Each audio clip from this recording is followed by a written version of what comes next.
ఇప్పుడు ఏంటి సార్ జగన్మోహన్ రెడ్డి పదే పదే అధికారంలోకి వస్తామన్న కాన్ఫిడెన్స్ ఎట్లా చెప్తున్నారు? ఏ బలంతో చెప్తున్నారు? ఏ ఆయుధంతో చెప్తున్నారు? ఏం అది ప్రశ్న అమ్మా కాన్ఫిడెన్సా? ఇది? ఓవర్ అదే కాన్ఫిడెన్సా? కాదమ్మా, రాజకీయాల్లో ఇది మీరు అడిగే ప్రశ్న ఆడేదో మాట్లాడుతూ ఉంటారు. అడిగే ప్రశ్న ఏ పార్టీ అయినా చంద్రబాబు 3 సార్లు ఓడిపోయాడు. 2004, 2010లో ఓడిపోయాడు. మళ్ళీ నేను అధికారంలో వస్తానని మాట్లాడాక వచ్చాడు.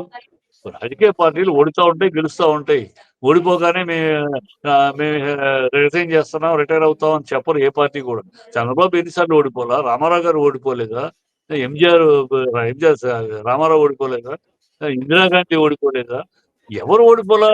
ఏ పార్టీ ఓడిపోలా? డిఎంకే ఓడిపోలేదా? ఓడిపోతారు, గెలుస్తారు.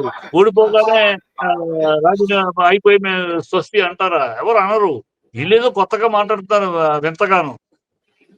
ఏ కారణం చేస్తాడు? మరి 2010లోను, 2004లోను ఓడిపోయిన చంద్రబాబు ఏ గ్యారంటీ మీద వస్తారని అడిగాడు 2014లో? ఏ గ్యారంటీ మీద 10 సంవత్సరాలు మూల కూర్చున్నాడు. రాజశేఖర రెడ్డి మూల కూర్చోబెట్టాడు కదా!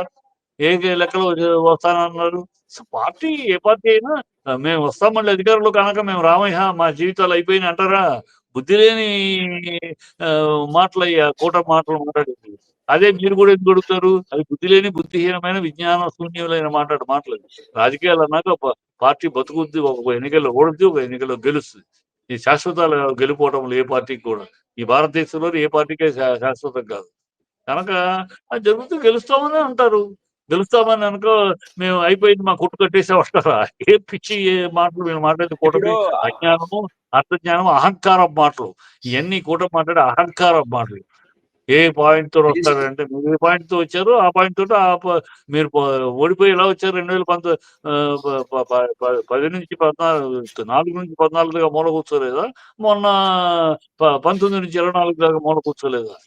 మీరు పోరాడుతూనే వస్తాం అనేగా మేము వస్తే 2 బుక్లు చేస్తాం, అది చేస్తాం అని వచ్చారు కదా మరి మీరు.